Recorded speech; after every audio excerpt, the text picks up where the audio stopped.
Hey, good morning, guys. How are you this morning? Welcome to the Sunday gathering. I'm so glad that you all have joined this morning. How's everybody doing? I've been watching the chat a little bit. Good morning, Squiffy Bear. Good morning, Linda Connor, Red Raven, Rick Bowser, Emma Coombs. By the way, Emma, I got your prayer request for your friend on our list. Rafa Sieber, good morning. Christine Yu, good morning. Terry Barnes, Christian. Let's see who else we got. Superfluity of naughtiness. I got your topic there. We can just briefly chat about that. Patriot Keto Pop and Pam Crane. Good morning. And Patriot, I got your question about from Brady, so we can talk about that. All right. All right, Christine, you ask about the Little Ice Age. I'll put that on our list. All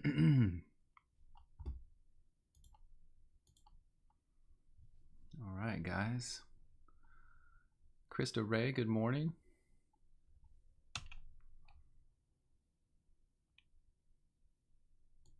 We will pray for your son and the visit, that it goes well, Krista. We'll put that on our list. Okay. Deborah Hicks, you ask my thoughts on the Paleo-Hebrew translation of the Bible. Yeah, we'll talk about that. It's a good one.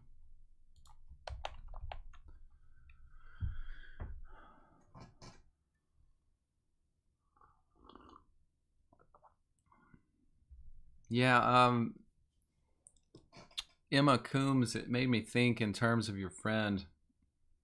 And I'm not giving you medical advice, but you know, if I was in that situation, I would definitely treat myself very heavily with ivermectin and or possibly both that and fenbendazole. Both those medications seem to have a striking, profound effect on cancer and tumors. Although, you know, there's a point at which some of that is probably too far along to do much about it. So I don't know exactly the state your friend is in, and I'm sad to even have to talk about it. But those are my thoughts, you know.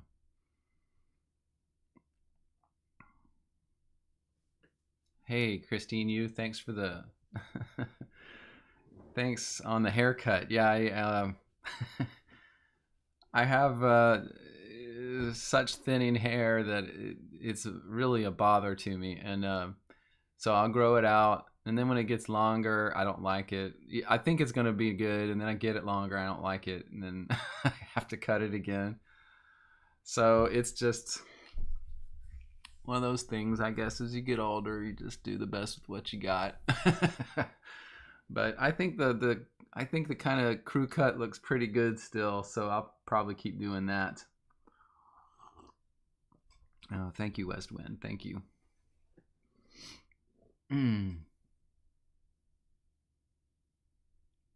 Terry Barnes, you say he's doing better, good enough to play drums at church this morning. Oh, that's great. That is great. Very good news.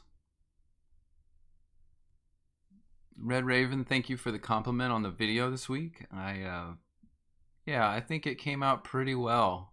It's one of those where, again, I told y'all this last week. I debated whether to put that on the SciCry channel or the BioScribe channel. But I think that the topics she teaches on overlap so heavily on the Bible scribe stuff and prophecy and all that it was valuable there. So that's why I decided to put it. And yeah, I'll be 100% honest with you guys. Like at the end, when I got the video ready to go, and I was like, sometimes I watch my own stuff and I think about it, and I'm like, do I sound like a raving lunatic here or not? It's not that I think I'm, you know, not like I think the information is not good, but, you know, you always are very self-critical, I guess. You know, you can probably imagine if you were doing the same thing and you you get work done and you're like, I don't know how people are going to receive this, but it was from the heart. I hope they understand where I'm coming from. I hope they can understand why I think the way I do. I just hope it's not a big, confusion causing thing. But I think it came out good. I do think the video came out good. Thank you, Squiffy Bear, for that compliment. Yeah. And you said, Christian, you felt like she, particularly Alexandra, is unbearable. You couldn't watch it because the things she taught were foolish. Yeah, well, yeah, I think some of the things she says are not bad, and that's the thing. It's when it's mixed and there's. My concern is not her teaching necessarily, but it's the outcome of her teaching. It's the end game for her is all doom and gloom and death and destruction, and we have no chance, no hope. You might as well go sit in your closet, close the doors, and hope they don't find you, kind of stuff. That's not where we need to live our lives. And so, just from a fundamental standpoint, that's a big problem for me.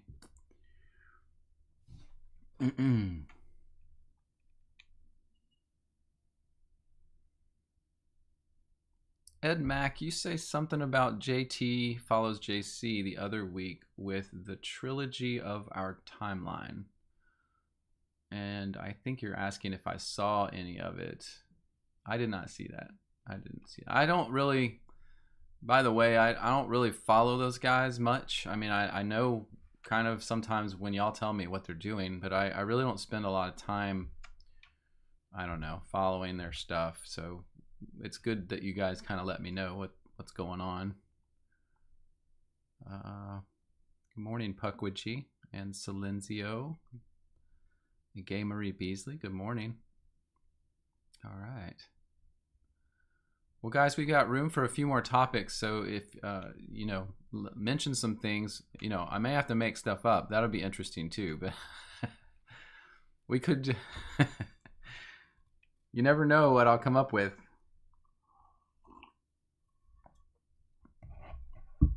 Christian, you say that you'd love for me to do some responses on some of Joel Richardson's latest videos. Oh, good old Joel Richardson, huh? Yeah, I mean, I would imagine that Joel Richardson's content's getting a little out there right now. I would imagine. XP Black Sheep, you want to do the drones? Do we have to? I knew it was going to come up. I knew someone was going to say drones. I knew someone was going to say they're drones or UFOs or something. But there's some really wild stuff going on. You know what? I'll put a little segment here at the front about the drones. Okay, I'll just get on the table my thoughts. I mean, not that it's any more important than y'all's thoughts, but I'll just tell you what I think about it right now. So far.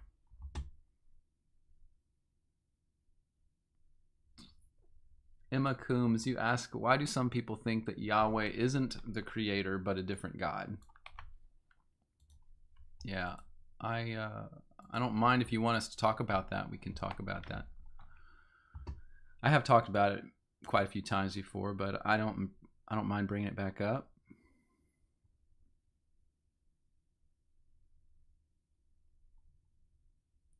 Oh, Christian, you say that Joel Richardson is saying that he's claiming the death of a Syrian leader is the Antichrist fulfilled. Well, that's interesting. I did not hear that. That's amazing.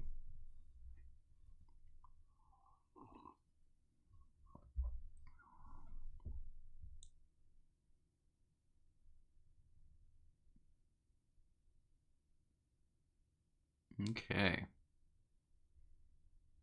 So Sam Big, you ask if I can give a viewpoint of the whole Billy Carson circus. Oh my goodness, Sam Big. I would love to do that. After last week when you guys mentioned that, I took down the, of course, link to it, but I didn't watch it. I didn't watch the debate. I'm so behind the times. I really didn't watch it, so I don't know anything about it right now. Sam, do you want me to? Would you think that would be good for me to kind of, I don't know, do a little review on it? Kind of, I don't know. I'll watch it this week. I'll commit to watching it this week and decide if maybe I should do something just as a, so you can see my perspective on what was said. Perhaps, I don't know. Let me put that here in my notes.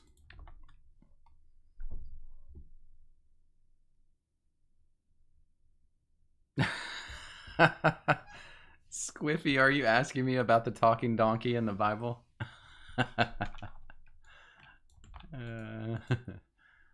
Talking donkey. You know, I think that's one of those stories in the Bible that really, it kind of deserves a video. I think the talking donkey. It comes up so many times, so we'll see. I don't know if I feel confident to talk about it on the fly. I really want to give the donkey his due. I don't want to shortchange the talking donkey because that's a really cool story.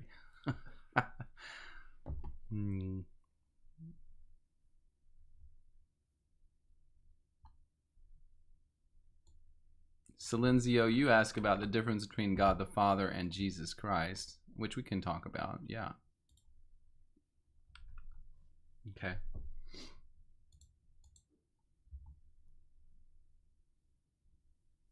Truth Hurts, you ask about how I research, study a topic. That's a good question, Truth Hurts. We can do that. I'll put that on here.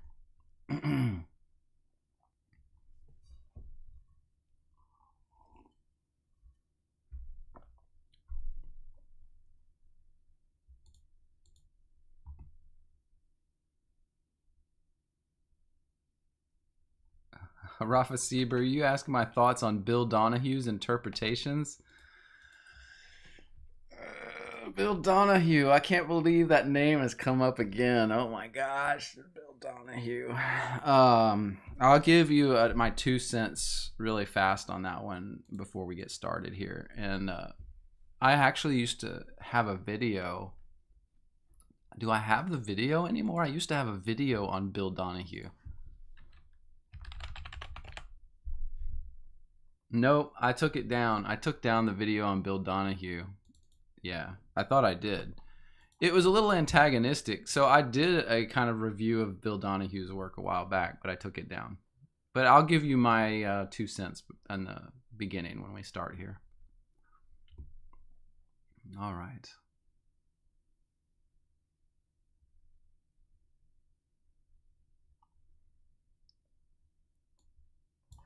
Do you guys think that Shrek is supposed to be the talking donkey in the Bible? Do you think there's a relationship? That'd be interesting. That would be really interesting. Very strange. All right. All right. Thanks, Ed Mac. I appreciate you, man.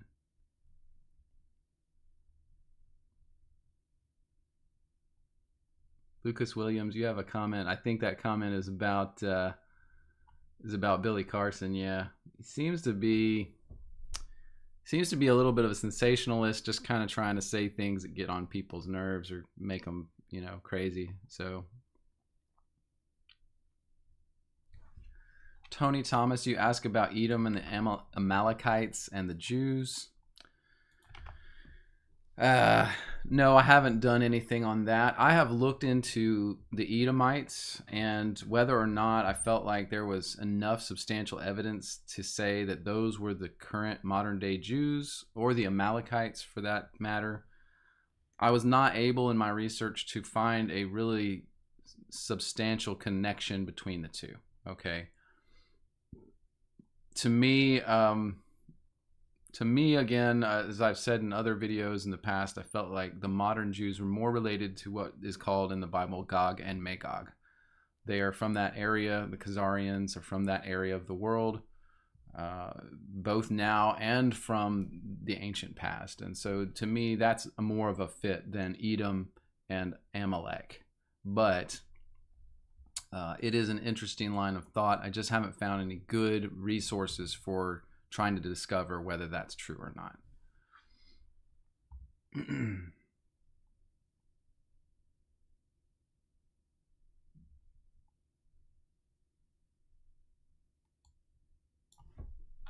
Terry Barnes, you ask about Noahide law? Yeah.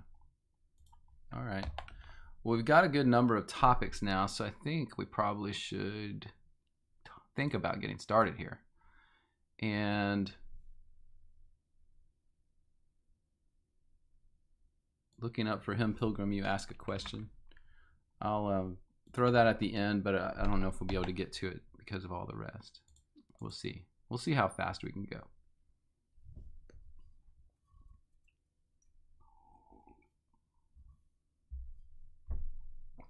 All right, guys, if you don't mind, we'll go ahead and get started. I'll just briefly tell you that what I'm all about in case you're brand new and you haven't heard about me before. But I've been doing this online, mainly making videos on YouTube for about 5 years now.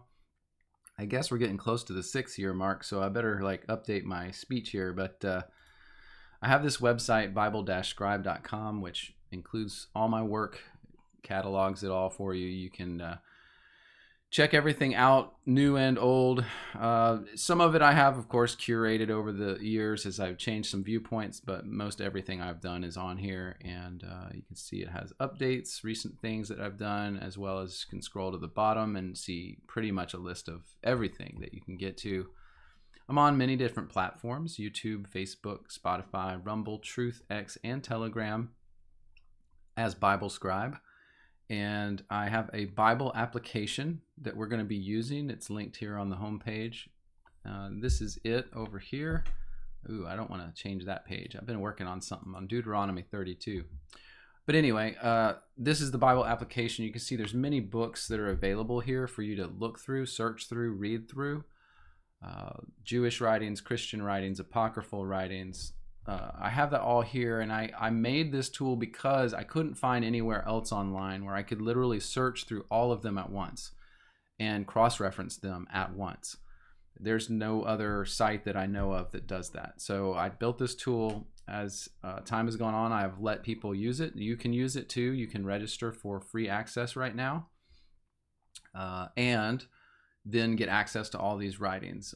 In the future, I do have some plans for this, and it's just a matter of time and how much effort I can get into this thing to make it work. But those plans generally include the possibility of making it a phone app, and also just building it out further and adding some features to it.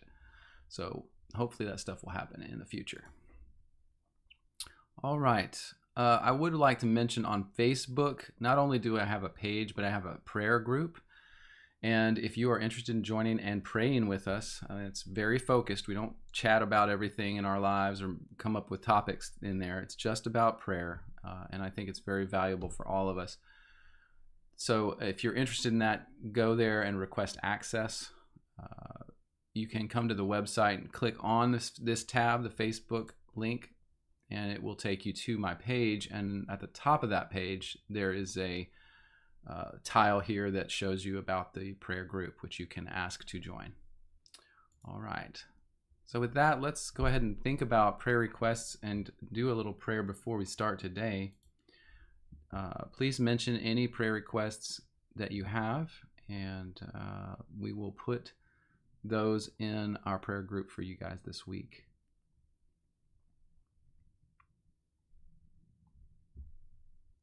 Okay. Yeah, Flat Bob, I kind of got that on the list, so I'll talk about that a little bit today. Not too much. All right. Well, I'll just go ahead and pray. If you have your prayer requests, go ahead and put them in the chat, and then people can pick them up and pray for them, and I'll put them in the Bible Scribe prayer group this week. So I will bow my head and we'll get started. Lord God, I thank you this morning for all these people that are here and their attendance, their interest, their care for one another. And I pray, Lord, that you will give us wisdom this morning as we seek answers. We try to talk together, share what we know, and learn more, hopefully. And we do this all for you. We want to grow closer to you. Help us to do just that. I pray for those with requests, Lord, that you will meet those needs in the way you see fit. And we just give you the honor and the glory for all the good things that we do have in our lives, and the breath that we have in our lungs, and this day that we can use for you. And it's in the name of your Son, Jesus Christ, that we pray these things. Amen. All right, guys. Terry Barnes, you want us to pray for your husband, so I'll get that. XP Black Sheep, talking about your sister.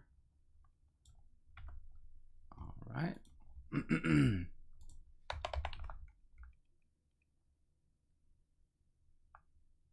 And Christian, your wife. Okay, got it. Excellent. Thank you guys for putting these requests here. Thank you very much. All right. Well, let's see here. We got a good list now today.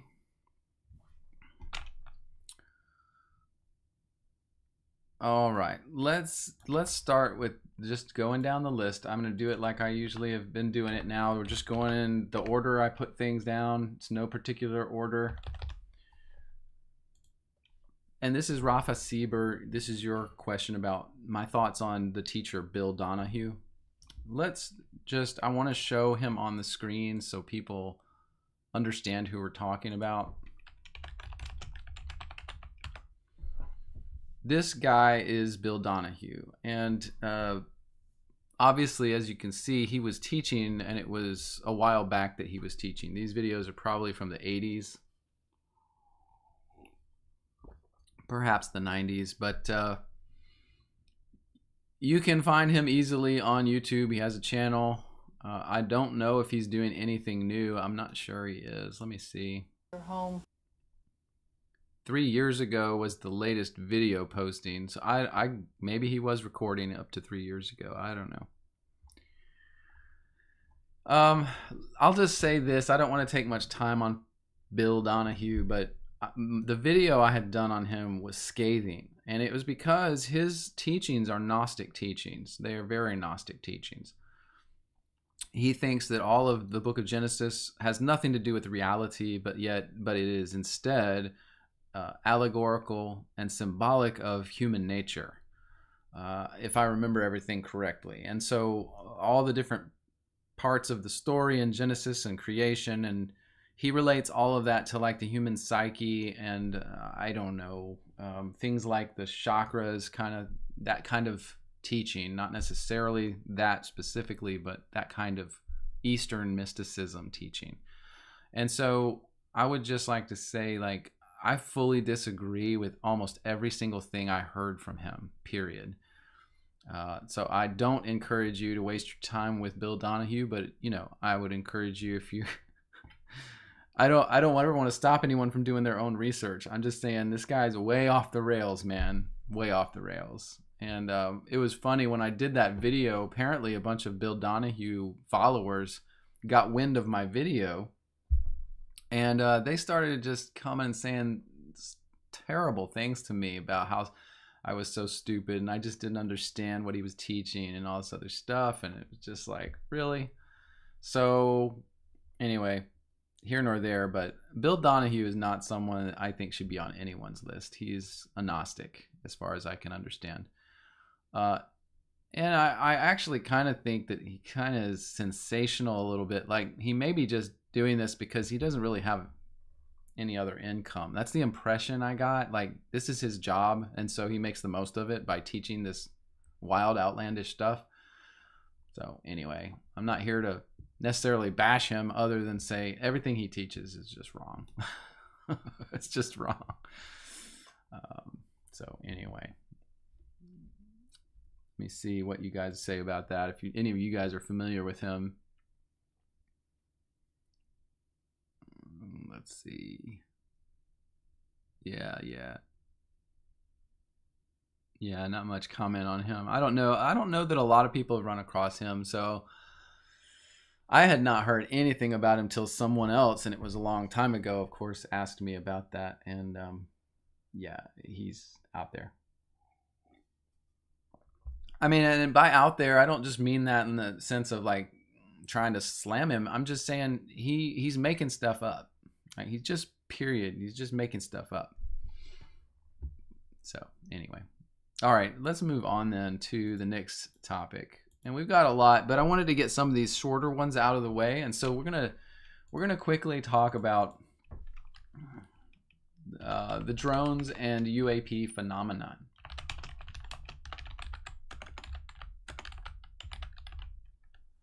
All right, so that topic. Let's just I'll just throw my thoughts out there. So of course, if you're on even X or Telegram, you're getting just bombarded with tons of drone footage, tons of stuff.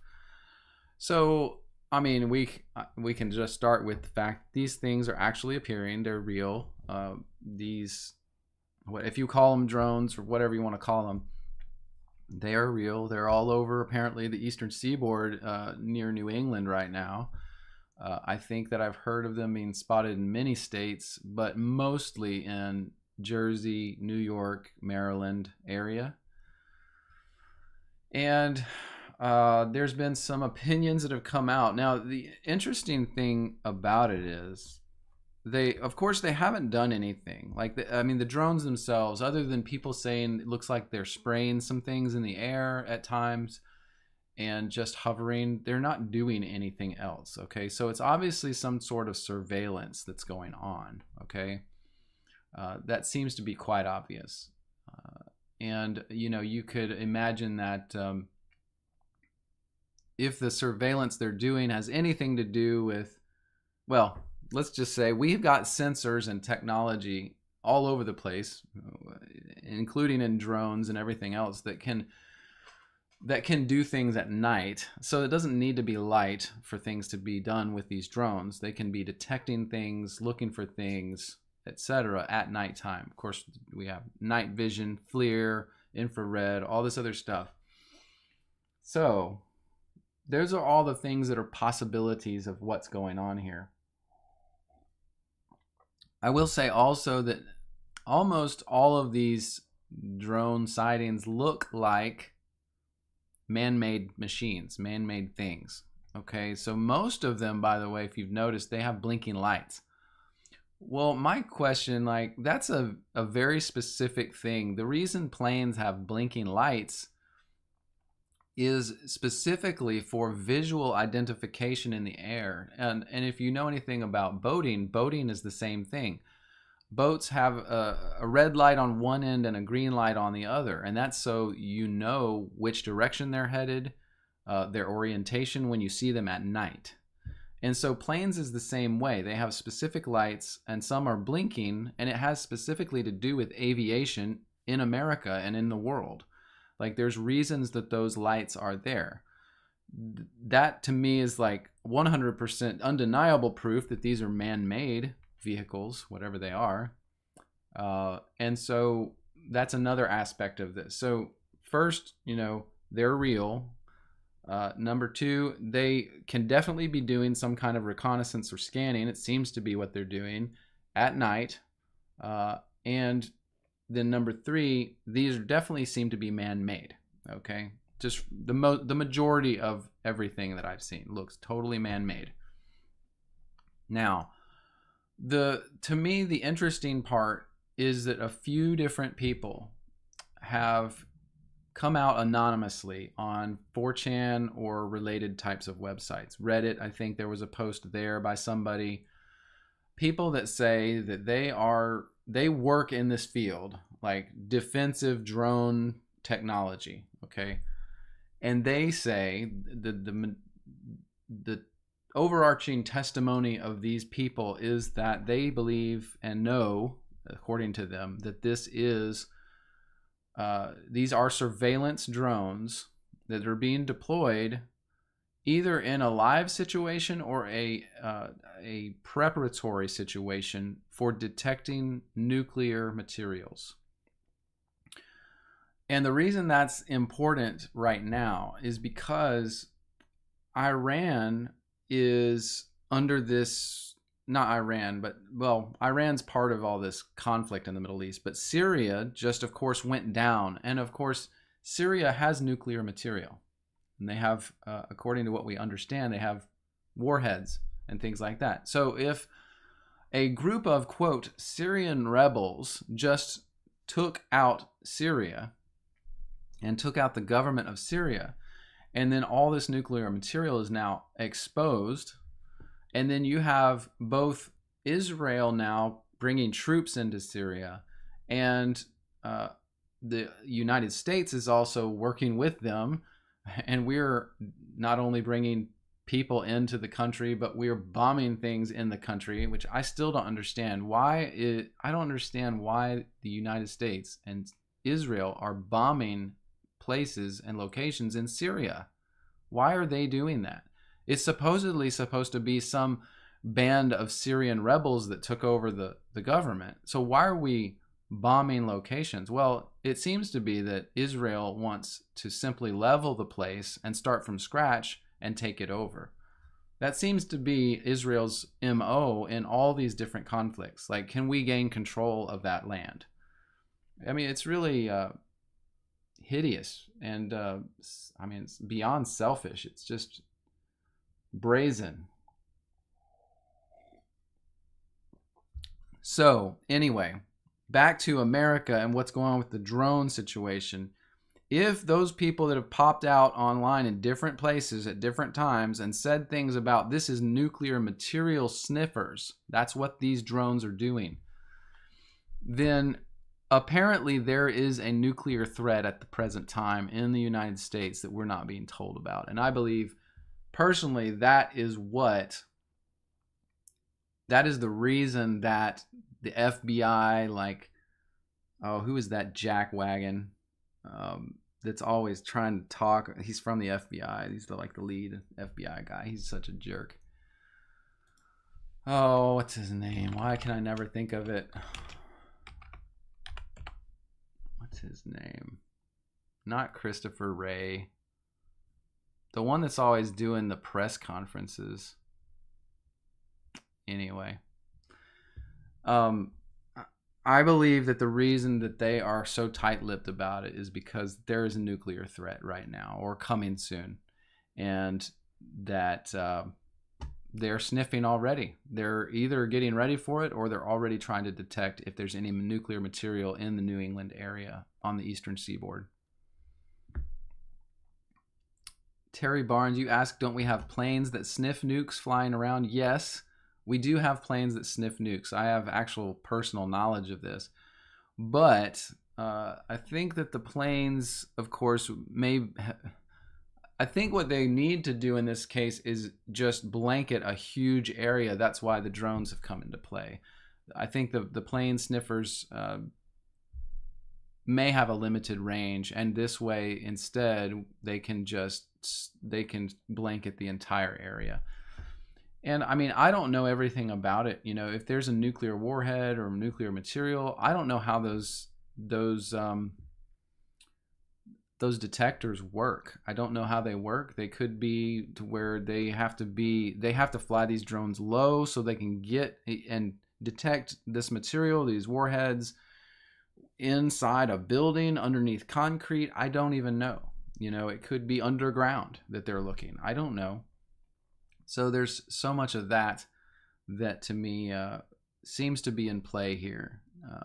That's why that's how all the pieces fit together for me. Now you guys may have your own opinions, but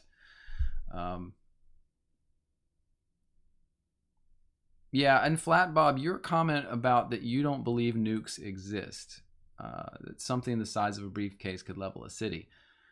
I agree with that sentiment. Flat Bob. I do. I mean, you know, to me, it's interesting. Even C4, you mentioned the size of something that can level a city. I would say this, though. You got to be aware, like C4, the size of a briefcase, can level like 3 blocks. I mean, that's a ton of explosive. And C4 is obviously a known thing. Like, we know it exists, right?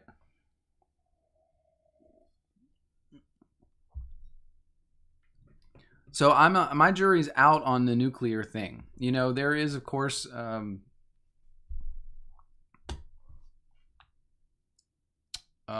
what is the guy's name that does all the, he says he's worked with nuclear materials for like 35, 40, 50 years. And that he has personally like worked in direct contact with nuclear material without any protection and has never had a problem.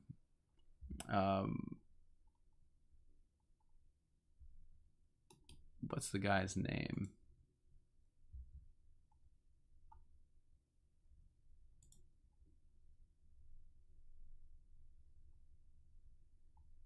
Sorry, I'm trying to find this guy's name because it's I wanted to at least mention it so you guys can look at his stuff.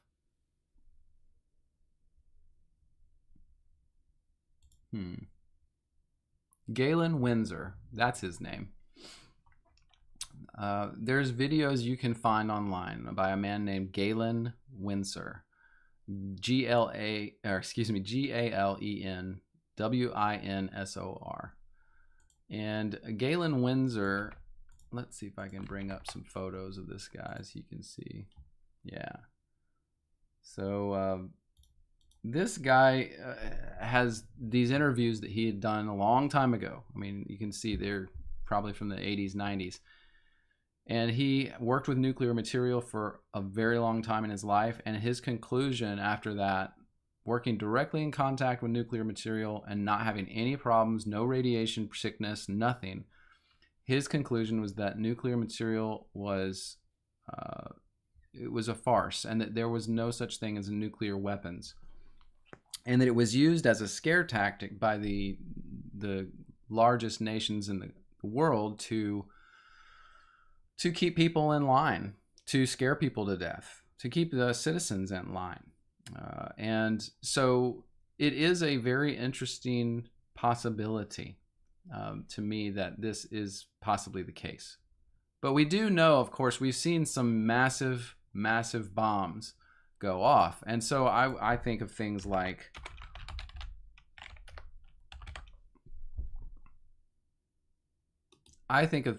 this explosion in Beirut in 2020. You guys remember this thing?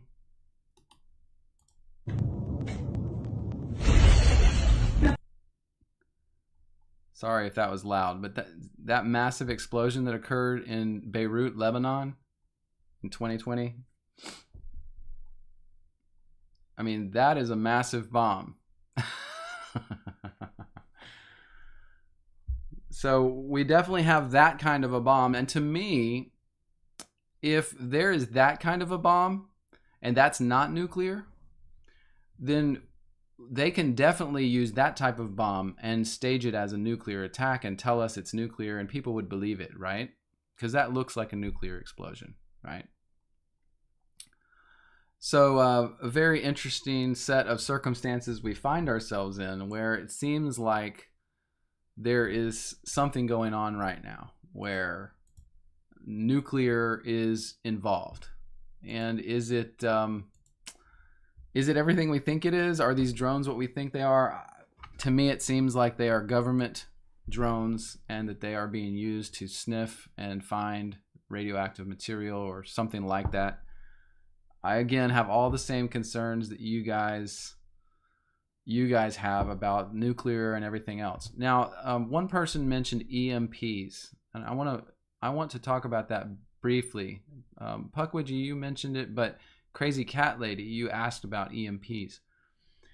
From everything I have seen,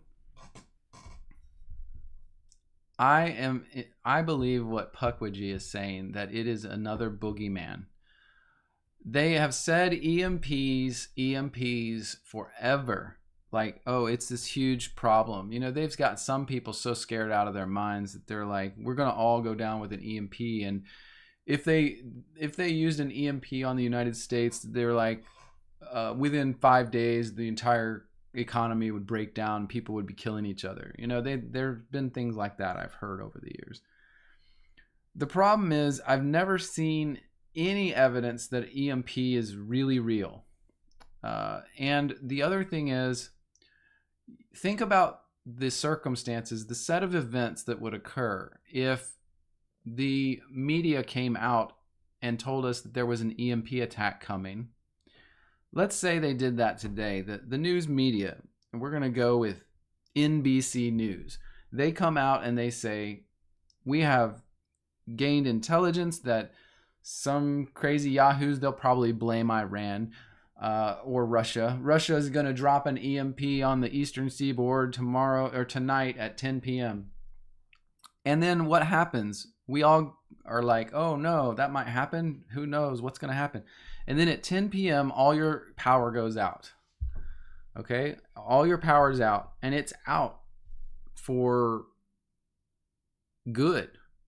Now, how are you ever going to know that that was an EMP and it wasn't just the power companies all shut down the grid at the same time? How are you going to know the difference? To us, the people, there's no difference between those two things. We would not be able to tell the difference. And at that point, we would not have any access to any information to know whether they just decided to shut down the power grid on us or whether there was actually an attack. We would have no information.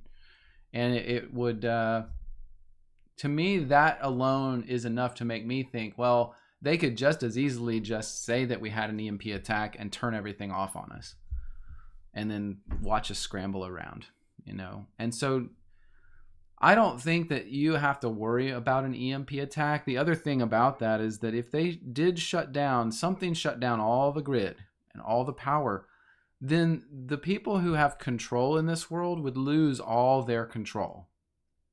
If there's no power anywhere, then that means the government doesn't have power either. Do you think they're actually going to do that to themselves?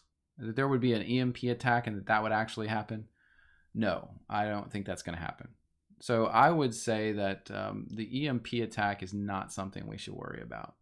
No matter how bad they yell about it and scream about it. They've been doing that for a long time, actually, screaming about the possibilities of an EMP. And I think the reason they do that, the reason they put it in the news every once in a while, EMP attack could take down our entire country, blah, blah, blah. I think the reason they do that is to prime you in case they did want to do that. In case they wanted to just turn off your power and tell you it was an EMP, they've now primed you for years so you won't think it's the government when they do it. You will think it's an EMP attack from some other foreign entity.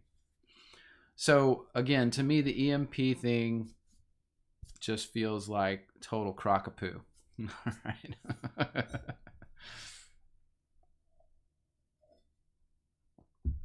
All right.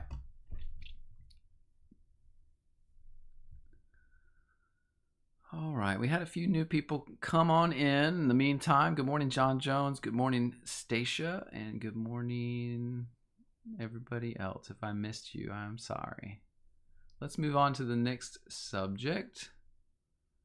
Oh, Rafa Sieber, before we move on, I do want to just say something about that. Rafa, you asked, what about the new Russian hypersonic missiles?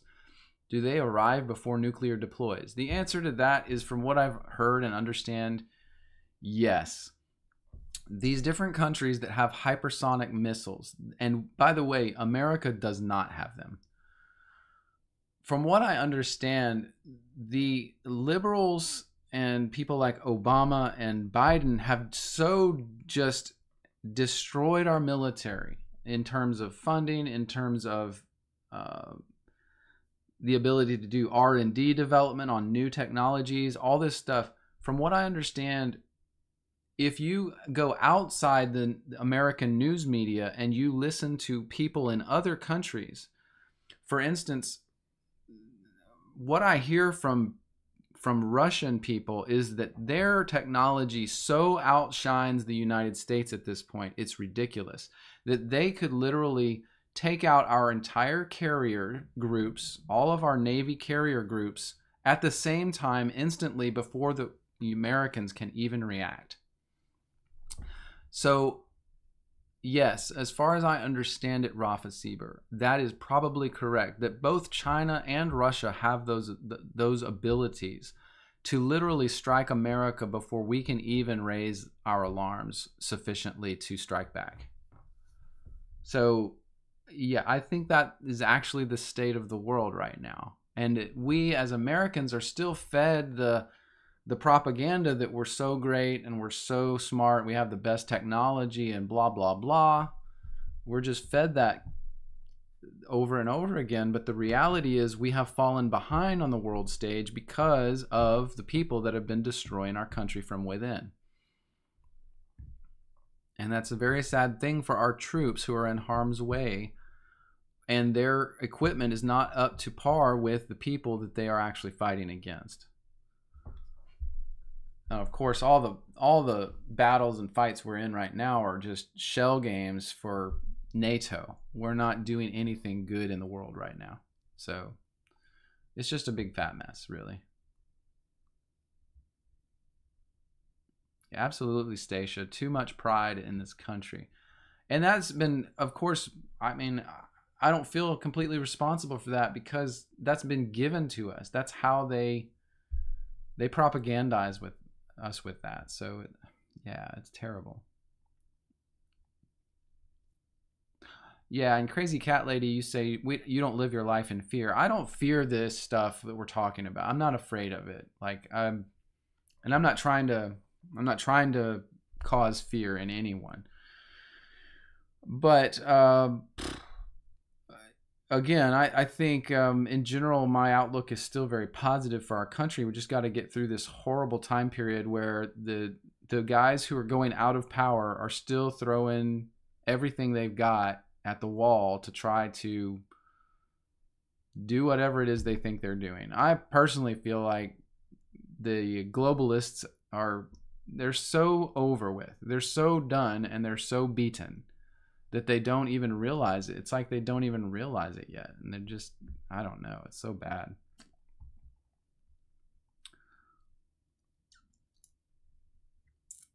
Amen and eyes for truth. That's a good statement there. Fear the one who can destroy both soul and spirit.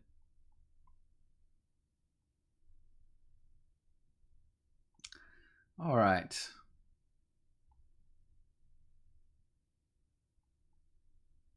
Well, and a Christian, like when you say, a couple of you, not just you, Christian, but a couple of you talking about God judging America. Well, God was, if you read the Old Testament, he was pretty good about giving opportunities for people to come back to him. How many times did he do it with Israel? So many times. Sometimes he did have to course correct them, but overall, they were given the opportunities they needed to come back to him. So I would say this: yes, God could judge our nation harshly. However, I will base it on everything I know. To me, it seems like we're being given an opportunity. We need to take hold of it. Okay, that to me is what it seems like. So we as a nation have already come a long way back towards God in the past few years. And we need to continue that trend. We need to go straight to his arms. And perhaps he will not have to judge us so harshly. And we can again become a nation that seeks after him. And hopefully bring peace around the world. That's what I want. And I think that's what some of the new leadership wants, is peace around the world. But anyway. All right, I think we'll move on from that topic. But that's been a good conversation. Thank you guys for listening and including your...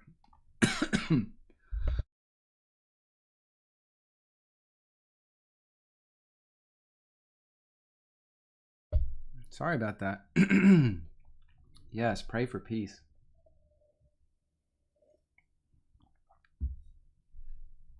Yeah, Emma Coombs, it's tougher over there in the UK, isn't it? It's tougher. And that's what we as Americans need to remember. I think sometimes that you guys are really going through some stuff.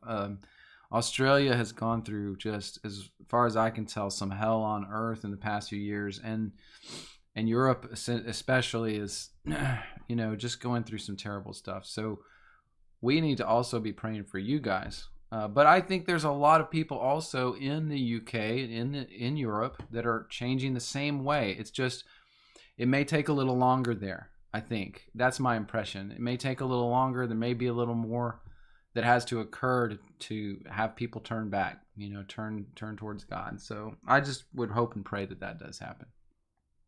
Because I know it's crazy over there right now.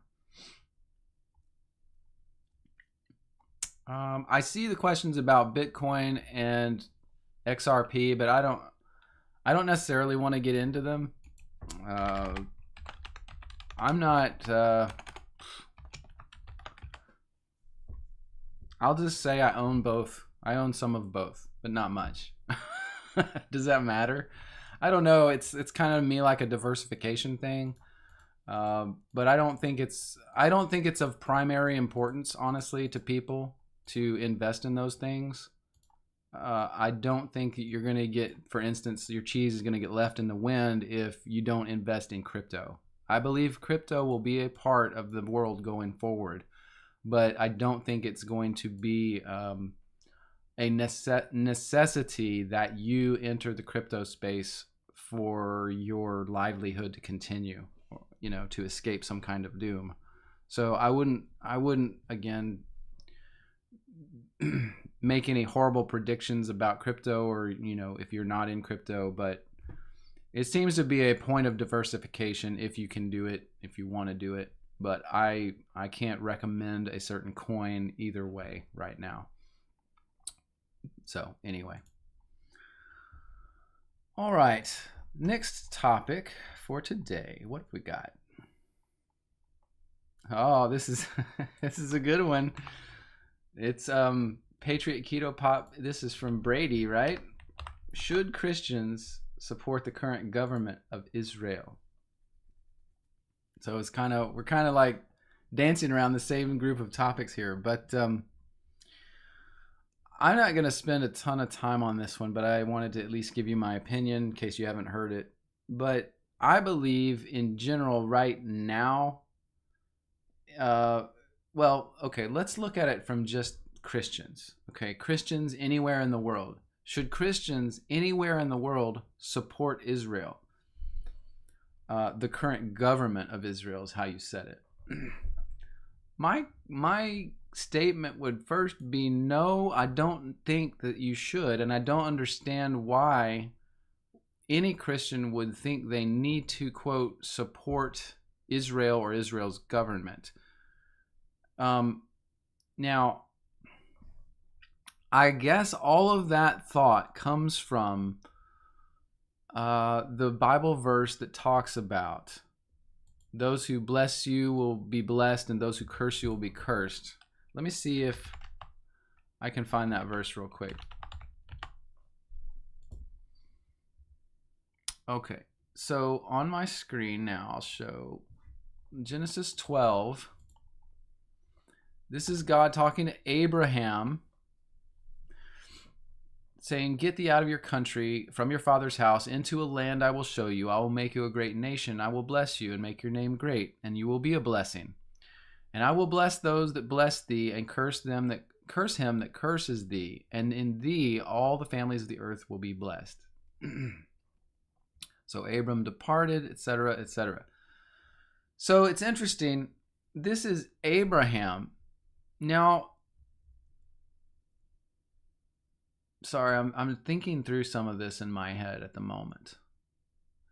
For one, I will say this is said to Abraham. Now, this is before Jacob, okay? This is before Jacob or Israel.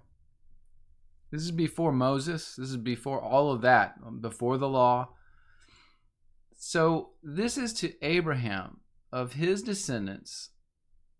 Now, it's interesting that when you think about Abraham's descendants, if you look in the context of the book of Hebrews, let me do this.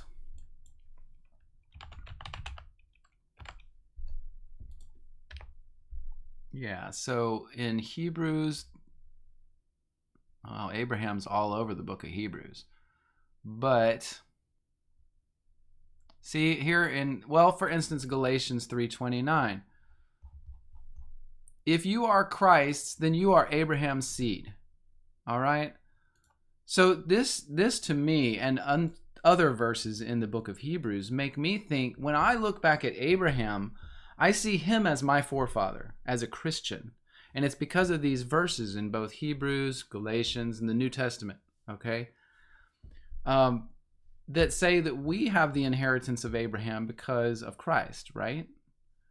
So to me, it's like, why would we focus that in only on Israel, right? I mean, Israel was God's people, and that came out of Jacob and all that, but through all the nations of the earth would people be blessed, or through them all the nations of the earth would be blessed, right? So for one, we have to kind of think about, what is Abraham's descendants? What does that mean? Seems like it means both all the Israelites, the true Jews, and every Christian who's ever been, right? But then also, if it only means Israel,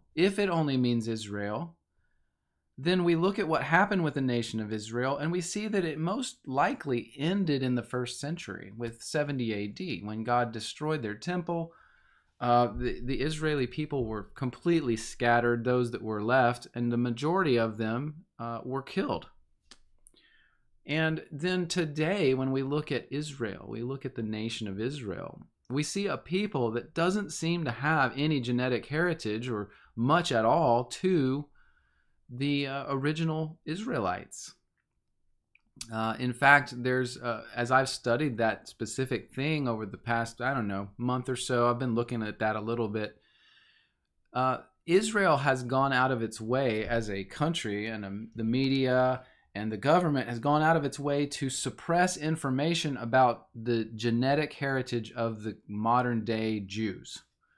And the reason they do that is because their genetic heritage doesn't show any link to the original Israeli people. So all of that stuff together, to me, says Christians should not support the modern day state of Israel in any way. And even if we could identify the true descendants of Israel, if there are some left, or the descendants of the Judahites from Jesus' time, if we could identify any of them on earth, I still don't think that we should support them in any other way than the way we support every human being on earth, and that is by the gospel of Jesus Christ. They need to know it. They need to accept it. They need to accept Christ as their Savior, because He is the one, God's only Son, that He sent to save the Israeli people. And at the time He came, they rejected Him for the most part, except for a remnant. And so, yeah, we should support anyone on earth with the gospel, but we should not send them money. We should not, from a political standpoint, a governmental standpoint, our country shouldn't send them money. There's no reason why all the countries of the earth should prop up Israel with, humanitarian funds or whatever you call it. There's no reason they shouldn't stand on their own 2 feet. Whoever those people are over there in Israel, we shouldn't support them. So I guess the answer there for Brady, Patriot Keto Pop, is just that I believe that nobody should really support the government of Israel. Aren't governments supposed to be self-sufficient? Isn't that the point? They're supposed to be self-sufficient, and they're supposed to support their own people, right? I mean, so it's funny that so many different countries send them money all the time. In fact, I don't think any countries should send money to other countries unless there's a specific reason. Maybe there's a natural disaster in, I don't know, maybe there's a natural disaster in France or something, and the government is overwhelmed. They don't have enough resources. So then other countries would help on a humanitarian basis for a very limited time to help them get back on their feet. Now, that kind of a thing I can understand, but a kind of ongoing monetary support system for countries around the world, that is nonsense, especially for the United States. Right now, we have so many internal problems that we need to stop all of that. And of course, you've got some good people saying the exact same thing right now that are going to come into power in January, at the end of January. Elon Musk, Donald Trump, they're saying the same things about this. Vivek. So they're all saying, we're going to start cutting that type of funding. That's not going to go anymore. So Anyway, yeah, there's all of that. And I don't think that we should in any way support the nation state of Israel. And Rick Bowser, as you say, they are carrying out a genocide. You know, that's one thing to think about. You do realize that the International Criminal Court of Justice has literally ruled against Israel and everything they're doing in Gaza, and has declared Benjamin Netanyahu to be a criminal. And a lot of the countries around the world actually recognize that ruling and support that ruling. And it's because they are committing genocide in Gaza. There's no other reason for them to be doing what they're doing, and especially for this long a period of time. The entire area of Gaza is just it's a pile of dirt at this point, and the people that live there are in the worst condition. And so they are literally criminals in the world stage right now. So again, I guess that could be another reason. Yeah, we shouldn't support criminals. But of course, our government doesn't recognize the ruling of that international court. And you know, so we're putting our power behind NATO, and you know, essentially we are the mafia. Do you realize that Israel and the United States are the mafia of the world? We are doing the shakedowns in other countries in the world right now, and it needs to stop. And of course, we as the people are trying to do everything we can to help turn that around in our government by electing different people and changing the thing around, but it's taking time. It's going to take time. So just realize that, yeah, and it's not just America either. It is NATO, so it's all the countries involved in NATO as well, some European countries and everything. We are the mafia, the bullies of the world at this point. And so, anyway.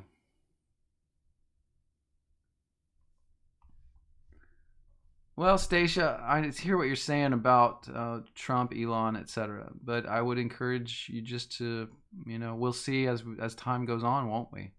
If someday they turn on us and enslave us, or I don't know, continue to be the bullies of the world. Or you can look back at Trump's first term and you can see that he stopped every war we were in, and there were no wars that started during his term. So do you believe that, his actions, or do you think that the people out there saying he's evil are the ones you're going to believe instead?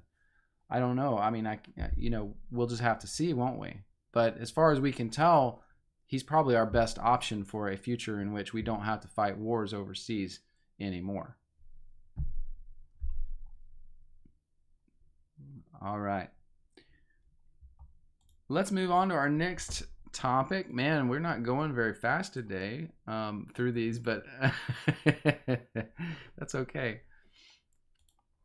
All right. Superfluity of Naughtiness, you asked about the Antarctica trip by Jeranism.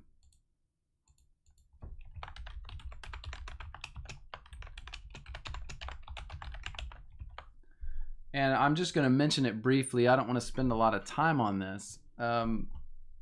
Let me show you guys. If you're unfamiliar with Jeranism, I'll just show you his like YouTube channel here. It's he has been doing flat earth stuff for a long time. I mean, probably 10 years or more. I don't know even, but he's still doing it. And apparently, I think what you're referring to, Superfluity, is that he is in Antarctica right now, and he is they're trying to get video and photographic evidence that the world is flat. They're trying to verify some of the postulates they have over what the experience would be at Antarctica. And so I guess this is the type of thing. Let's see what he's doing. I don't think it's live yet. There. Looks like you can just touch it, but they say it's like a few miles away. They say that let me show you see if you can see the glacier. So you see the glacier, I can't tell what's behind me, behind the sign. So the glacier that's right behind the sign right there is 10 miles away. This looks as clear as can be right there, you can see it. So what we did is we flew in and we ducked into these See that brown? It's hard to see in here. It's so bright. If you take your glasses off for a second, holy smoke, that's too bright. We flew in. So that's the employee's tent land. We're told not to go in there. Where's the bike path? I'm just skimming through here to see what he's talking about, really.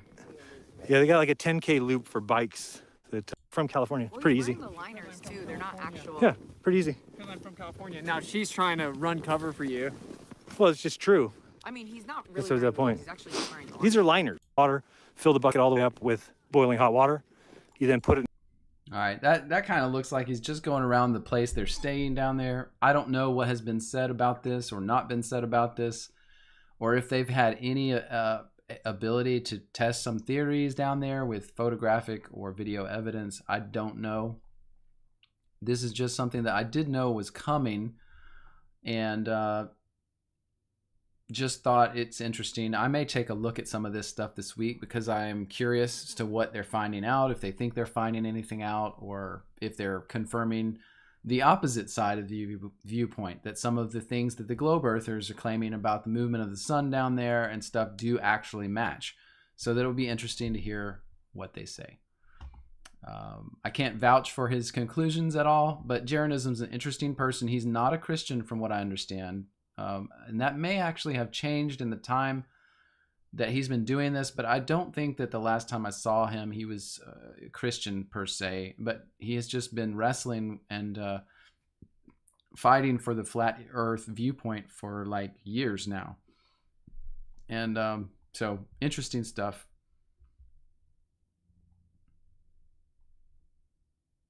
Yeah, I agree, Crazy Cat Lady. It seems like they do only let you go to like this one place or a couple different places down there, and down is a misnomer, but in Antarctica. So it's hard to know anything really. And if they could even test the theories that they want to test down there, it's really hard to know whether they can actually do anything helpful.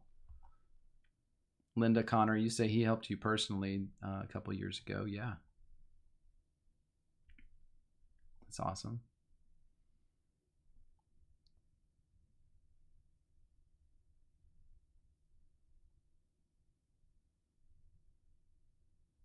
Terry Barnes, you say another capitulation tour. Do you mean that you think Jeranism is compromised at this point? Do you think that's true?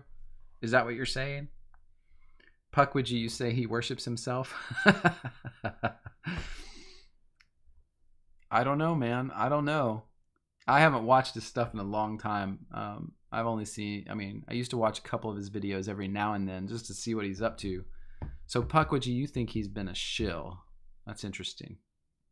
Interesting.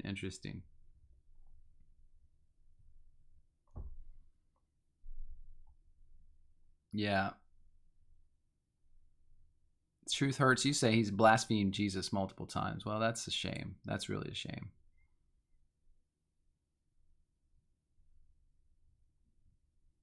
Oh, okay, Terry Barnes. Yeah, I gotcha. Okay. Yeah, well, anyway, just so you guys are aware that's out there, it might be interesting to see what they're doing in Antarctica, but I would say just be cautious as always. Be discerning. Think about what's being said and where it's coming from. May or may not, you may or may not determine that he's being truthful or honest. I don't know. I haven't spent much time on his material lately, so we'll see what happens. We'll see what happens. All right, what's our next question? Christine, you asked me what caused the Little Ice Age. I'm gonna not answer your question. And I'm going to instead do this topic by Truth Hurts, because he asked this, and it relates because he asked, how do I go about studying and researching a topic? So like the Little Ice Age to me is an interesting one that I don't know that I've really put much time into. So in the case of the Little Ice Age, Christine, I have typically thought that the Little Ice Age, quote unquote, was not as big of a deal as scientists made out of it. So let's see here if I can find something on the Little Ice Age. So let's just pull this up. And to answer your question, Truth Hurts, I'm kind of gonna kind of go through what I would do to study the Little Ice Age. Okay, so I usually start at the just at the surface level. I just see, what does Wikipedia say. Now, the interesting thing about Wikipedia is that although it is controlled, and it is controlled by Jews and globalists, okay, you got to understand that, it's still, they at some level will report real information. They just seem to move it around or make it hard to get to. Okay, so for instance, when you study different people in history, and it's become a joke online that if you look in the early years section, you'll see that they were Jews, right? So, you know, people online now make jokes about the early years sections of people's biographies on Wikipedia because the information is generally still there. It's just usually de-emphasized or moved around or made confusing by the way they put it in the pages. So I usually start with Wikipedia just so I see what is being said. And I always have in the back of my mind, well, this is what the globalists want to say about this topic. Okay, it's what the Jews want you to think about this topic. So I'll just read through it like that. I mean, this on the Little Ice Age is talking about the term was introduced in scientific literature by Francois Matthes in 1939. The period has conventionally been defined as extending from the 16th to 19th centuries, but some experts prefer an alternative time span of 1300 to 1850. So they call the 1300s to the 1800s, or about that time period, they call it a Little Ice Age. To me, that's strange because, for one, I mean, we have all the history from that time period, all of it. I mean, we have tons and tons of writings about that time period.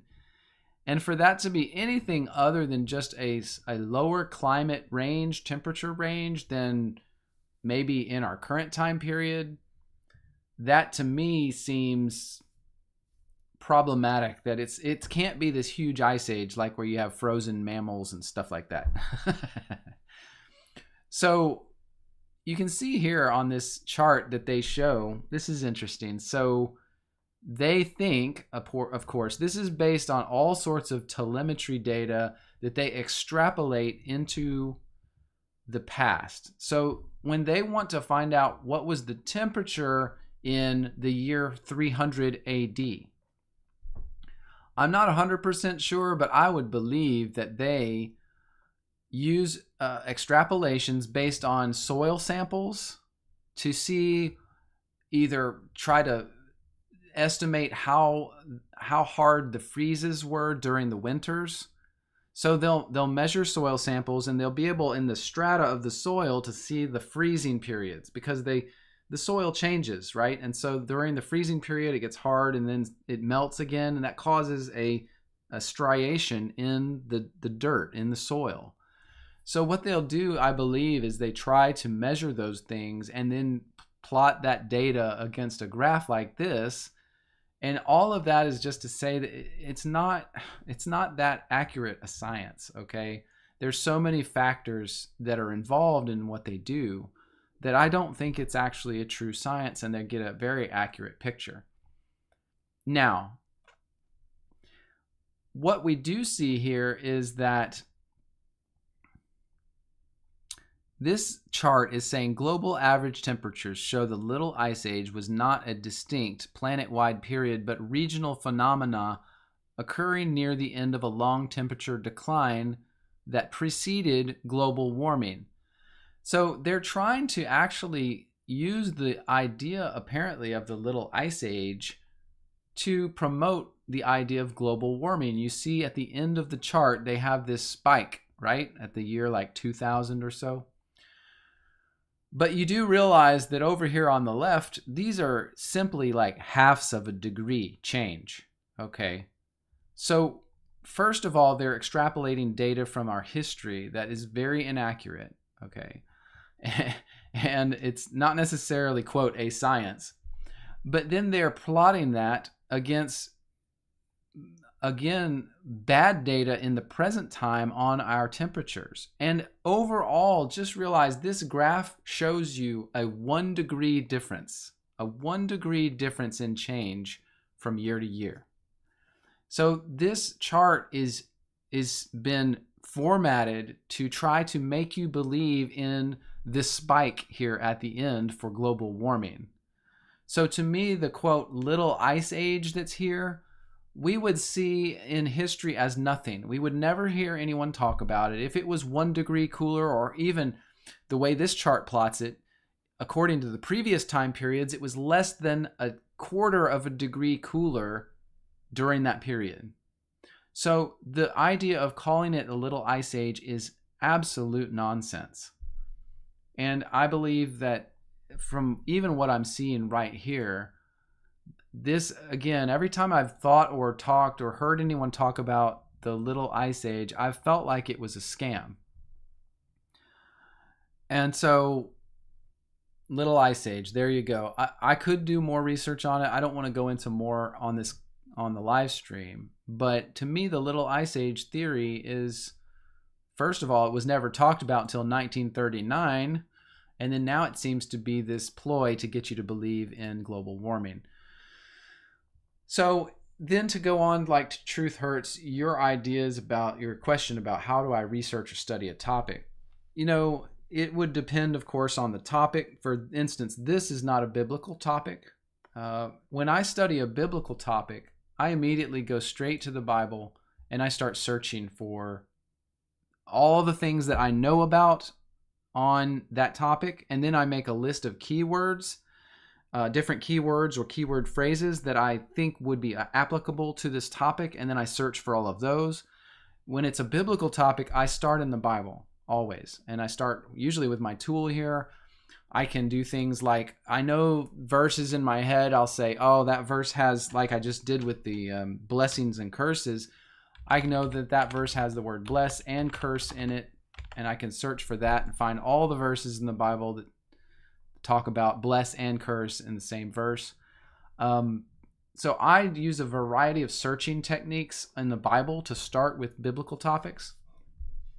Then once I find the verses that are important to me in the biblical narrative for the topic that I'm interested in, of course, I'll go and I'll open up that chapter of the scripture and I'll read the entire chapter. And if I don't feel like I have the entire context of that verse, I'll read more chapters, either previous or successive chapters.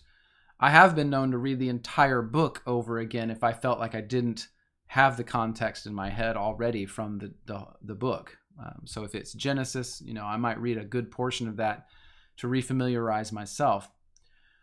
But like in the case of this verse, then sometimes after I've got the context, I know what they were talking about, I know the context in which the verse sits, then I will click the verse and I will go to the verse and I will go directly to the Greek or the Hebrew of that verse.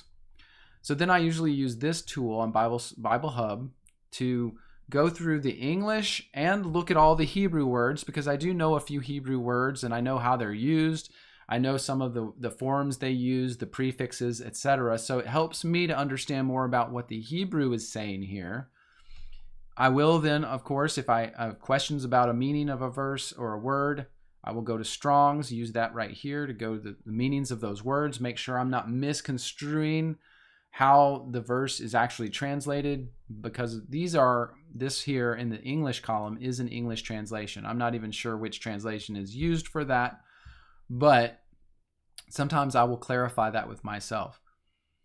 If I still at this point, after using Strong's, have a problem with a Hebrew word, I will take that word and I will take the Hebrew just like this, and I will go to a tool online called Wiktionary.org. It's quote a free dictionary, right? And this has been built up to a point now. Now, about 6 or 7 years ago, this tool was not really available. I'm not sure when it came out, but it now will let you post a word in another language and search for it. And then if that word is included, some words are not. But sometimes you can find the word, and then this tool will help you. You'll note how it jots down the Hebrew words that seem to have those letters in them. So for instance, I could say maybe this first word is a conjugation of this Hebrew word. And then I can look at what it says about this. Yes, it does seem to be a conjugation of that word. So I'll click that, and I'll look at the origins of that word. Where did it come from? Well, this word, aoristos in the Greek, is a Jewish word, etc., etc. Anyway, there's a lot to be learned here from the etymology of the words. I didn't pick the best example in this case, but just in general, this is how I go about studying words in the scriptures. Then after I feel like I know what the Bible says inside and out about a specific verse or topic, then I will generally I'll go usually back to my tool, my search tool on my website, and I will search all the writings except the Bible. And I'll search it for the same search words, same keywords, same key phrases that I used to find the stuff that I did in the Bible on this topic. And usually that will reveal results. So if I just stick with bless and curse here, we'll see if any others have it. Yes, I got lots of results from different writings. The Testament of the 12 Patriarchs includes the same type of statement. Because they that bless him shall be blessed, and they that curse him shall be perished. Well, who's it talking about? Interesting. Let's see. It looks like, see, then I come in here and I'm looking. This looks like the context is the light of Jacob. It's talking about Israel and Jacob, etc., etc. So then I can go and start on the contextual study of this writing. So then I will read this whole chapter. Do you see how it fans out? And I do the same thing in every case. I'll read the verse, then I go to the context of the verse, make sure I understand fully what the context is. Then I start doing word studies if I need more clarity on the words that are being used and the ancient language at play, the Hebrew or the Greek. And then I spread out to other writings, and I use generally the same tactics in those writings to, again, build up a mountain of evidence from lots of different sources that all points in the same direction. Then that's when I'm feeling like I've nailed this thing, because I have so many sources saying the same things. Okay? So that's really the crux of my Bible study and the research I do. I mean, that's how I've come up with everything that I've done on the channel, really. Even stuff including, the surrounding events of 70 AD, the time frame of what I call the Day of the Lord, the judging of the nations, and all the different, eschatological events that occurred in the first few centuries after Christ. It's how I came to my understanding of the Great White Throne judgment. It was the exact same techniques, the same stuff. Going into each of the writings that have the information and extrapolating out. I mean, expanding my knowledge out on the context of that, what it's saying. It, of course, is a little harder in some of the extra biblical writings. For instance, I have the Testament of the 12 Patriarchs up here. I don't have sometimes it's hard because I don't have for instance, a Greek copy of that writing.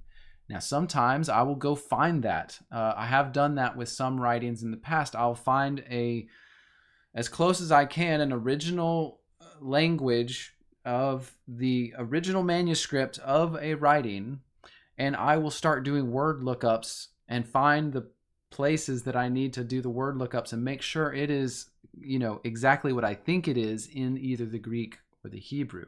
So sometimes I'll match the languages then from those writings to what I see in the Bible.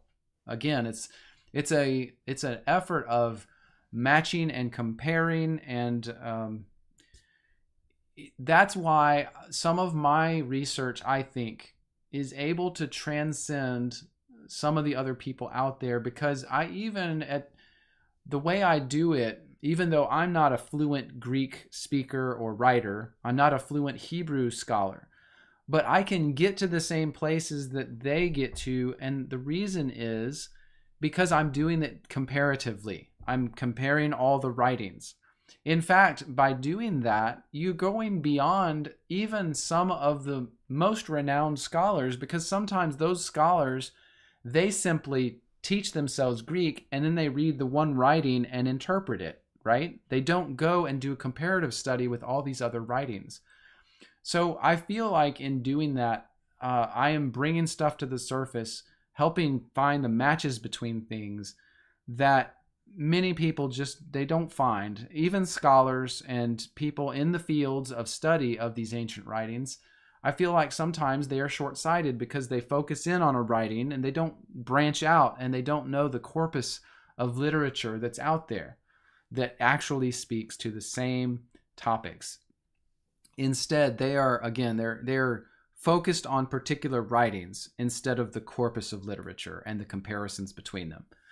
So I don't know, truth hurts. Maybe that helps you understand some of my process when it comes to scriptural studies. I try to do that same type of thing with non-Christian topics. For instance, this Ice Age.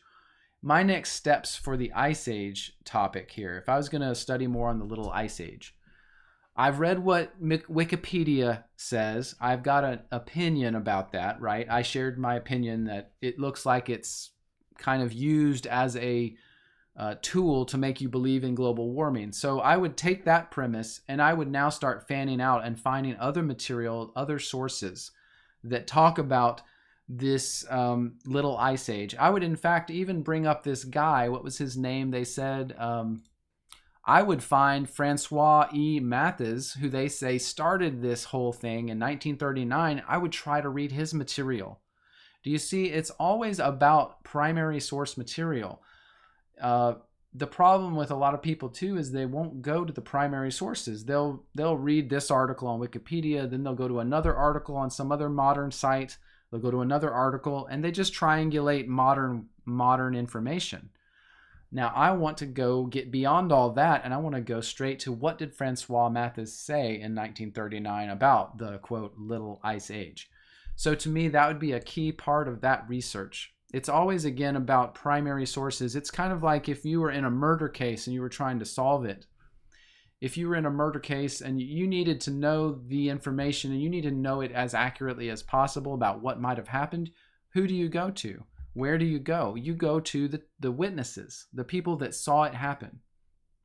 So in the same way, when we research these old topics and things, we need to try to find textbooks or books and writings by people who were there, okay? You know, for some reason, it comes to mind, like when people have asked me so much about like Tartaria and those things, I went to source material that had information about those things in it. Tartaria, the World's Fairs, all that stuff. And when I did that, I found out information that shed light on those subjects. And it wasn't the things that I saw people saying online about those subjects. So to me, yeah, that's a key ingredient that you must have in your research to make real progress and not be just pushed around by all the people saying different things online. You've got to go to original sources if at all possible, or as old a sources as you can find. So anyway, there's my rant on how I do stuff, how I do this research. So I hope truth hurts, that helps you. You know, I think that we have a responsibility to be that careful with the research we do, and trying to raise ourselves. And that's what I wanted to do when I came onto YouTube. I wanted to raise myself above the noise of everything that's out there, because I felt like almost everything I saw online on YouTube about the Bible and about things like that, it just wasn't really well researched, wasn't really well thought out. Now there are exceptions. There are exceptions to that. But overall, I wanted I wanted the way that I came to the surface on YouTube or anywhere else to always be that I did the research that other people didn't do. And I found the details, and I found the writings that people didn't go into, and I found the things that people just didn't dig far enough to get to. So to me, that was the key. And it still is. And I actually wish I did more of that kind of research still. Some of the stuff I've done, like my last video this week, it was not necessarily a heavy research video, right? But yeah, that's really the basis of my work. So yeah, you're welcome, Truth Hurts. Absolutely. All right. The last question I've got that I think I'm going to be able to do today is looking up for him, Pilgrim. You asked, what exactly did the saints do in the 1,000-year reign of Christ?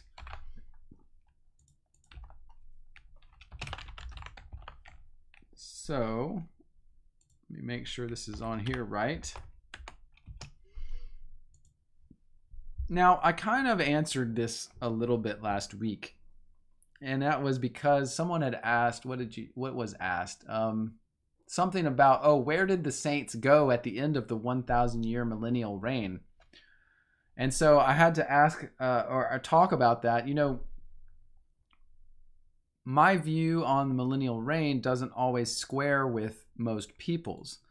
And so I have to say that. I have to give you that caveat before we really talk about this. So let me see if I can do something real quick. I think this will work. Does it work? Yes, I can write. Okay, that's good.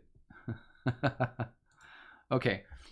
So most people kind of feel this way about the timeline in general. If this is the timeline and the beginning of our timeline here is Christ. So I don't know. Let's say it's 70 AD. And then the timeline is that the 1,000-year reign starts and goes for 1,000 years to, I don't know, what is it? Maybe 1070 AD, let's say. And there are, of course, lots of different opinions, but this is what people will say, that this is our, 1,000-year millennium. And I used to kind of hold that opinion, and I didn't know exactly how to explain it, because in the Bible, what you see is you see Christ come, and then you see him set up the kingdom on earth. Really, it's the kingdom of heaven, and it's called the kingdom of heaven throughout the New Testament. So Christ comes, he's setting up the kingdom of heaven for his Father. And he's inviting the Jews first into that, right? And the remnant of the Jews believes him, and that's great. But then it goes out to the Gentiles. The gospel is spread to all nations. It happens in the first century at Pentecost and thereafter. And so all those things that Christ is talking about start to happen. And apparently the kingdom does start at that time period, okay? So the kingdom starts around, let's just put it at 70 AD for argument's sake. But, I believe it really started when Christ ascended, when he went to heaven. So everybody talks about this 1,000-year millennial reign of Christ. Now, when they're saying that, what they're trying to do in their mind, I guess, is go back to the Bible. But the only place in the Bible that really talks about a 1,000-year millennial reign of Christ, actually, it's not talked about like that. You won't find 1,000-year millennial reign of Christ anywhere in the scriptures, okay? What you find is Revelation chapter 20, okay? It's only Revelation chapter 20. Rev 20. That's the only place really that we get any detail about 1,000 years, okay? So Revelation says, we can bring it up. Let's just bring it up for a second here and look at it. So Revelation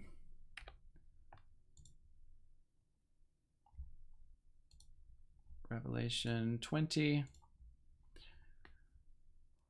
And this is right after. What is this right after? In chapter 19, this is a war against the nations. Okay, this is a war against all the nations. Christ is named King of Kings and Lord of Lords. That means he's taken the place of all the rulers of the earth. Okay, he says that there's going to be a war against all the nations, and that the flesh of these people will be eaten by the birds. And the beast and the kings of the earth and their armies were gathered, and they made war against him that sat on the horse. This is Christ. And the beast and the false prophet, they were deceived, or they deceived people, but he throws them in the lake of fire. So the beast and the false prophet are gone, and the remnant of the nations, the remnant were slain with the sword of the one on the horse, Jesus Christ. And the birds were filled with their flesh. So then we have that as our context. And I saw an angel come down from heaven with the key to the bottomless pit. He laid hold of the dragon. So he lays hold of Satan and he chains him in the bottomless pit for 1,000 years. This is a literal 1,000-year period. It's mentioned at least 5 different times in this passage alone. I've looked up the Greek. I've done the comparative studies. It literally means 1,000 years specifically, and it doesn't mean any more than that, and it's not a symbol. It's not symbolic of some big time period. So obviously, the Satan is bound for this 1,000 years, but beyond that, the only other thing we see was there are thrones, and there are people that sit on them, and there is judgment given to those people. So it does say they lived and reigned with Christ for 1,000 years. However, the reign of Christ, as we know from the scriptures, goes on forever. So this 1,000 years during which Satan is bound and they are reigning on thrones in heaven with Christ is, people call it the millennial reign of Christ, but it really is the millennial reign of these saints. And they are on thrones with Christ. Christ's reign is going to continue on. It actually started before this 1,000 years, and it will last till way after, forever, way after the 1,000 years. So the idea of the millennial reign of Christ, to me, is, again, it's a little misguided. We're taking some extra things and putting them together when they really shouldn't be. So the saints that are reigning with Christ on these thrones are reigning during the time that Satan is bound. Now, what happens to those guys, the saints on the thrones, after Satan is released? I don't know. What happens to them? I'm not sure. Does anybody know? Nothing talks about it, okay? And so it's very hard to know for sure what exactly we're talking about. Now, I think looking up for him, Pilgrim, when you ask this, I think you mostly are thinking in the vein of some of the other channels online that talk about the millennial period, the 1,000 years, as a reign of Christ, possibly even on earth, and that there were saints living on earth at that time. And many of those people say that there was some cataclysmic event at the end of the 1,000 years, like mud floods or earthquakes or whatever, and that the Christians or the saints that lived on the earth during that time period were taken to heaven and or vanished from the earth in some way. Now, I cannot vouch for all of that narrative in Scripture. I just can't vouch for it. I can't find it. I can't find it in the extra biblical writings.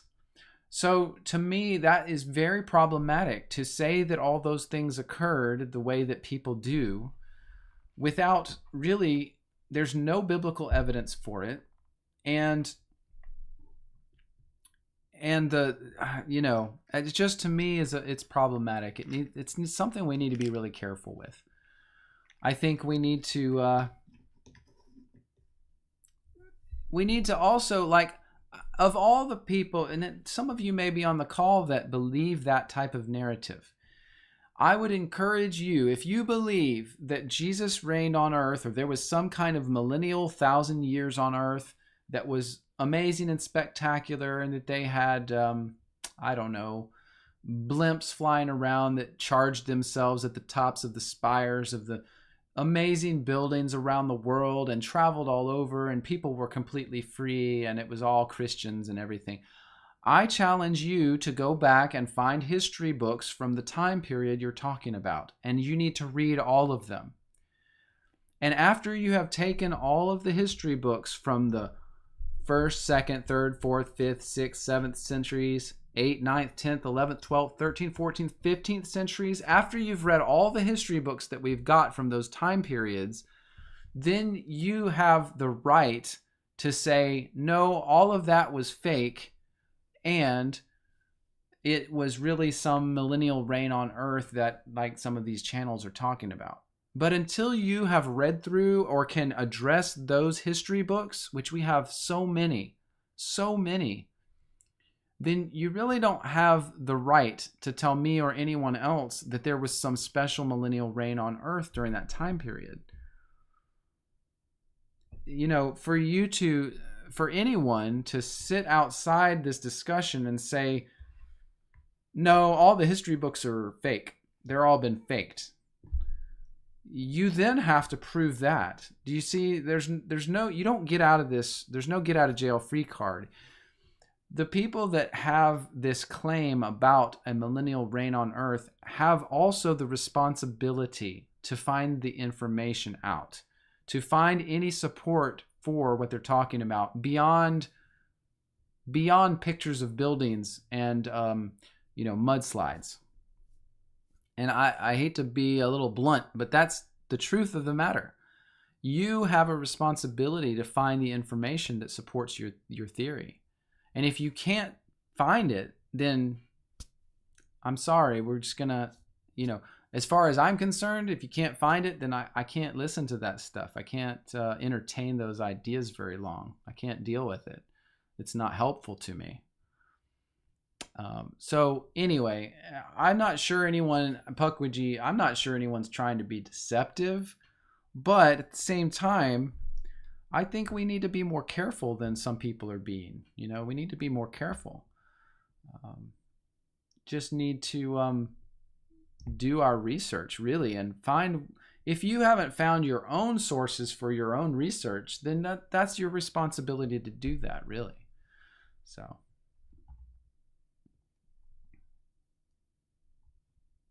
Y'all are making some really good comments. I like that conversation y'all are having about this. Very good, very good.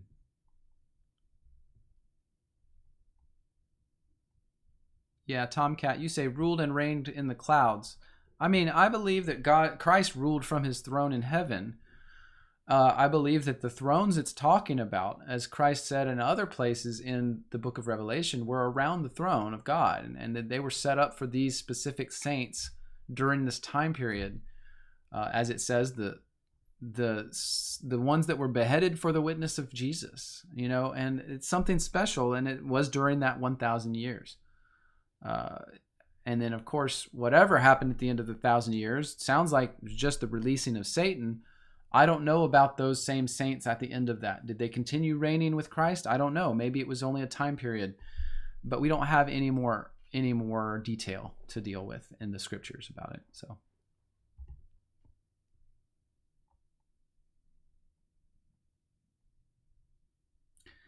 The stream, you say the support is, and you're in all caps, so it must be important, right? Are you yelling? You say the support is what I just read in Revelation. Brother, Jesus kept telling people God's kingdom was near. Wasn't that the 1,000-year reign of Jesus and the 144,000 saints?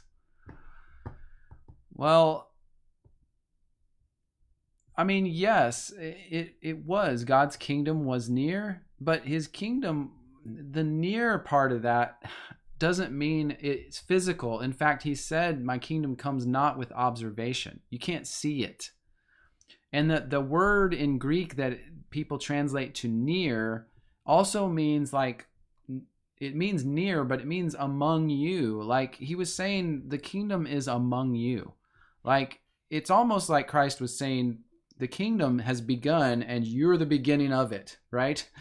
It's you. It's the ones that are believing in me as sent from my Father, and that I am going to, of course, then make the sacrifice for your sins, and I'm going to fix all this, and I'm going to make it so you can come to be in the kingdom with me after you die. And that kingdom was in heaven, as it says over and over again in the New Testament. So Christ was able to tell them, you're a part of it. It's you, and it's starting now. It's now. We're gonna go up afterwards. So no, it's fine, the stream. I just thought it was funny. With the all caps come in, it's like, everybody gets crazy. No, it's funny. No, but anyway, so I just, that's kind of how I stand on the whole millennial reign thing. I mean, while I feel it was obviously a millennium time period, that seems to be more related to the binding of Satan than it really does about Christ's reign. Christ's reign goes on forever. The kingdom of heaven goes on forever. But, you know, as far as those saints on the thrones, we don't know for sure. But it seems like on earth, the saints that were on earth at the end of the 1,000-year binding of Satan were simply on earth. There was no change for them. I don't think there was any cataclysmic event that occurred at the loosing of Satan as far as I can tell. And my current view is that the loosing of Satan really occurred around the 14th or 15th or 16th century. Okay, that's my current position. That the binding of Satan started at about the fall of Rome and has lasted 1,000 years. It's a Sabbath period. The earth was more or less quite peaceful during that time period. God wasn't really intervening in history during that time period, and Satan was also bound, so it was just kind of like a free-for-all. And then at the end of that time period, Satan is loosed again, and now we're in the state we are in the world because Satan is a part of the political climate. He is, again, deceiving nations. He is, again, pushing the earth towards what he wants. And I believe in the end, what will happen is that will be flipped on its head. God will come back into the picture and put Satan down once again. And it will be, in the end, the final time that Satan is put down. So anyway. Yes, Kelly Joe, I have researched Gunnar Heinsohn's theory on our current timeline. I've seen the Toronto conference that everybody's been talking about. I saw that, I think I saw it a couple years ago. I even did a video on it. I think it's still on the channel somewhere, but it was more or less just a discussion of what we were seeing there. And so, yeah, I'm aware of that. It does bring up very interesting evidence. His evidence is very good. Again, I've said it before, but Gunnar Heinsohn, if he's 100% right, and there's 700 missing years on the timeline, that really doesn't shift any of my current beliefs very much at all. In fact, it plays right into them. It simply would reduce the time period of the little season that we're in, which I do believe we're still in the little season right now. So anyway, just thought I'd mention that.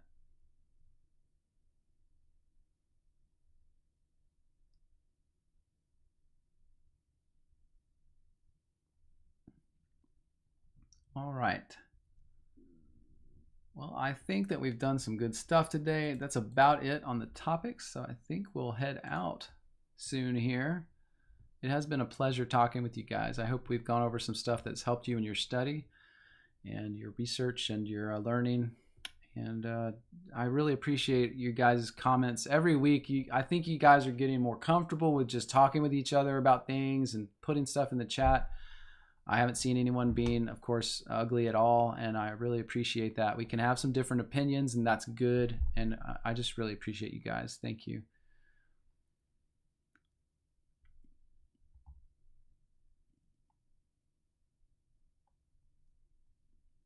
All right, you guys. Yeah, thank you, Rick Bowser. Appreciate all of you. Well, I'll let it go to the credits, if you will, but you guys still will have a chance to do a little bit of chatting before it ends. Thank you so much, guys, and God bless you this week. Stay safe, and don't let any drones abduct you. Okay, bye.